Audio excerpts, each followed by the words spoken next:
بسم اللہ الرحمن الرحیم۔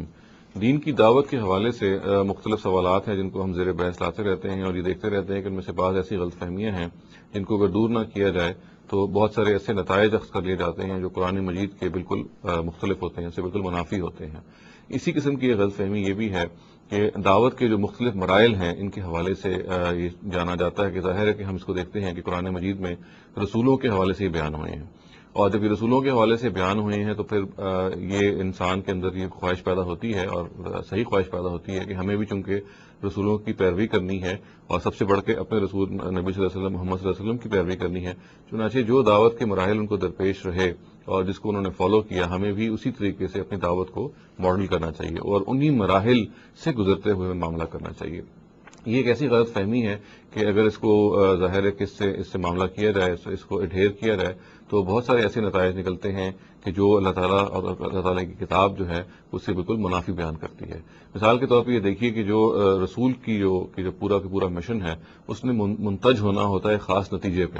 یعنی اس کا نتیجہ یہ نکلنا ہوتا ہے کہ ان کے جو مخالفین ہیں ان کو لازماً مغلوب ہو کے رہنا ہوتا ہے اور ایک عذاب کا معاملہ ہوتا ہے۔ یہ میں آپ کو تفصیل سے ہم آگے چل کے اس کو ڈسکس بھی کرتے ہیں۔ اس سے بالکل برعکس ایک عام جو دائی ہے، یہ جو عام دائی ہے جو دین کی دعوت دے رہا ہے، اس میں یہ کوئی اس طرح کے مراحل نہیں آتے کہ جہاں پہ مثال کے طور پہ ایک خاص موقع کے بعد اس کو یہ کہنا ہو اپنی قوم کے ساتھ کہ اگر اب حق اس درجے میں واضح ہو گیا ہے کہ اگر آپ نے اس کو نہیں مانا تو پھر اللہ تعالیٰ کا عذاب آپ پہ آئے گا۔ تو یہ جو مراحل ایک رسول کی زندگی میں ہیں اور وہ مراحل جو ایک عام دائی ہے، ایک عام آدمی جو کہ دین کی دعوت دے رہا ہے اس کی زندگی میں ہیں، ان کو بالکل الگ الگ سمجھ لینا چاہیے اور دونوں کو خلط ملط نہیں کرنا چاہیے، اور اسی خلط ملط کرنے کے نتیجے میں وہ پھر بعض مسئلے پیدا ہوتے ہیں جن کی طرف میں نے اشارہ کیا۔ دیکھیے جو ایک رسول ہے اس کے سلسلے میں جو قرآن مجید بات کو بیان کرتا ہے تفصیل کے ساتھ، اور اگر اس کو ہم مطالعہ کریں تو بالکل واضح ہوتا ہے کہ وہ اپنی زندگی کا جب آغاز کرتا ہے، اپنی مشن کا آغاز کرتا ہے تو انذار کے فیز سے کرتا ہے، یا انذار کے آپ کہہ لیجیے مرحلے سے کرتا ہے۔ انذار کا مطلب کیا ہے کہ اللہ تعالیٰ کے حوالے سے آخرت میں جو جواب دہی ہونی ہے اس سے لوگوں کو خبردار کر دیا جائے۔ اس کے بعد اس کا یہ مرحلہ آگے بڑھتا ہے، اس کو ہم انذار عام سے تعبیر کرتے ہیں۔ اس کا مطلب یہ ہے کہ یہی انذار جو ہے یہ زیادہ پروناؤنسڈ ہو گیا ہے، اس کا دائرہ زیادہ وسیع ہو گیا ہے اور اب یہ زیادہ لوگوں کو ایڈریس کرتا ہے، اور پھر یہی انذار اور انذار عام جو ہیں یہ پھر منتج ہوتے ہیں ایک خاص مرحلے میں رسول کی دعوت میں جو آتے ہیں، اس کو ہم کہتے ہیں اتمام حجت کا مرحلہ۔ اس کا مطلب کیا ہے؟ اس کا مطلب یہ ہے کہ وہ انذار کے جو مراحل شروع ہوئے تھے اور مختلف پہلوؤں سے گزرے تھے وہ اب اس جگہ پہ پہنچ گئے ہیں کہ بات اس قدر واضح ہو گئی ہے اور اس قدر مبرہن ہو گئی ہے کہ مخاطبین کے بعد کے پاس اب کوئی عذر کی گنجائش نہیں ہے، اور اگر کوئی ہے تو وہ صرف ہٹ دھرمی ہی ہے۔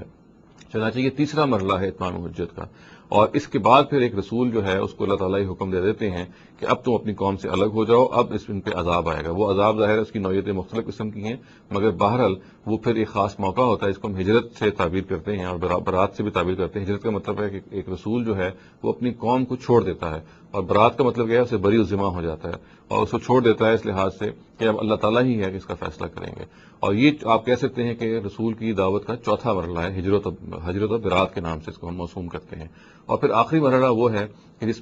جس قوم کو چھوڑا گیا تھا پھر اس پہ اللہ تعالیٰ عذاب بھیجتے ہیں۔ وہ عذاب آسمانی عذاب بھی ہو سکتا ہے اور وہ عذاب خود رسول اور اس کے ساتھیوں کے ذریعے سے بھی ہو سکتا ہے۔ تو یہ وہ مراحل ہیں جو ایک رسول کی دعوت میں سے گزرتے ہیں، اور رسول اس دعوت سے عام طور سے گزرتا ہوا جب اپنے اتمام کو پہنچتا ہے ان کے دعوت کے مراحل، تو پھر وہ عذاب آتا ہے جس کا اللہ تعالیٰ نے جگہ جگہ پہ وعدہ کیا ہے کہ رسول کے اگر مخاطبین اگر جانتے پوچھتے ہوئے اس کا انکار کریں گے تو پھر اس عذاب سے وہ دوچار ہوں گے۔ دیکھیے اس کے بالکل برعکس، اس کے بالکل برعکس ایک عام دائی جو ہے اس کی زندگی میں ایسے کوئی مراحل نہیں آئیں گے۔ ایک عام دائی کے اندر اگر اس کو اس سے کوئی چیز اخذ کرنی ہے نبی صلی اللہ علیہ وسلم کے اس پورے مشن سے، تو وہ یہ اخذ کرنی ہے کہ اس کو اپنی ساری زندگی انذار ہی کا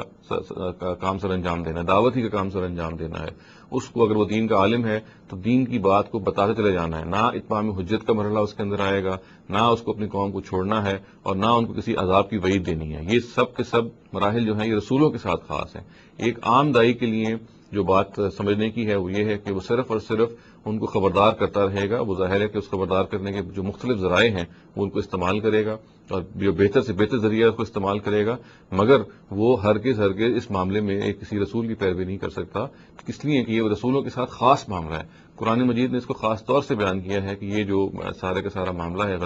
غلبے کا، جس میں کہ مخاطبین جو رسول کے ہوتے ہیں ان کو تہس نہس کر دیا جاتا ہے، یہ رسول کے ساتھ خاص ہے اور کوئی اور کسی آدمی کو یہ پوزیشن نہیں دی گئی۔ چنانچہ ہمیں اس سلسلے میں جو رہنمائی لینی چاہیے وہ یہ ہے کہ ہمیں مرتے دم تک رسولوں کے رخصت ہو جانے کے بعد جو بھی دائی ہیں ان کو اپنی دین کی دعوت کو سادہ طریقے سے، دل نشین طریقے سے، پرسوز طریقے سے پہنچاتے ضرور رہنا چاہیے، مگر کبھی بھی یہ نہیں اس ذوق میں مبتلا نہیں ہونا چاہیے کہ وہ بھی اتمام حجت کے مرحلے تک پہنچ جائیں گے یا اس مرحلے تک پہنچ جائیں گے کہ وہ یہ دعویٰ کر سکیں کہ حق انہوں نے مکمل طور پہ واضح کر لیا ہے، نہ ہی وہ اپنی قوم کو چھوڑ سکیں گے یا چھوڑنا چاہیے ان کو، اور نہ ہی ان کو اپنی قوم کو کسی عذاب کی وعید سنانی چاہیے۔ یہ بالکل الگ الگ باتیں ہیں، اور ان کو نہ ماننے کے نتیجے میں، ان کو خلط مل کر دینے کے نتیجے میں یہ ہوتا ہے کہ ایک عام دائی جو ہے وہ اپنے آپ کو نہ چاہتے ہوئے یا نہ جانتے ہوئے رسالت کے منصب پہ فائز کر لیتا ہے۔ تو اس غلط فہمی کو ہمیں بہت غور سے اس کا مطالعہ کرنا چاہیے اور اس کے حوالے سے جو قرآن مجید کے نصوص ہیں ان تک رہنا چاہیے۔ اقول قولی ھذا واستغفر اللہ لی ولکم ولسائر المسلمین والمسلمات۔